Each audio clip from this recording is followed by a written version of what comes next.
Hi అండి. ఈరోజు తోటకూర పులుసు కూర చేశాను. దానికోసం ముందుగా లేతగా ఉండే 4 కట్టలు తోటకూర తీసుకొని సన్నగా తరిగి అందులో ఒక 3 టమాటాలు మీడియం సైజు, ఒక చిన్న ఉల్లిపాయ, అలాగే ఒక 5-6 పచ్చిమిరపకాయలు సన్నగా తరిగి వేసుకోవాలి.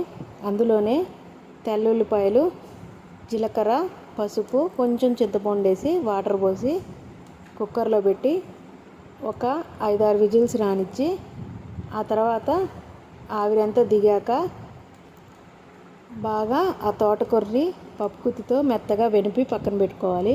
ఇప్పుడు కడాయి పెట్టి ఆయిల్ వేసి ఆయిల్ కాగాక తాలింపు గింజలు, ఎండుమిరపకాయ, చిన్నులపాయ, కరివేపాకు వేసి అవి వేగాక మనం వెనిపి పెట్టుకున్న తోటకూర పులుసు కూర కూడా వేసుకొని బాగా కలుపుకొని సిమ్లో ఒక 5 నిమిషాలు మగ్గనిస్తే మనకి తోటకూర పులుసు కూర రెడీ అవుతుంది. వీడియో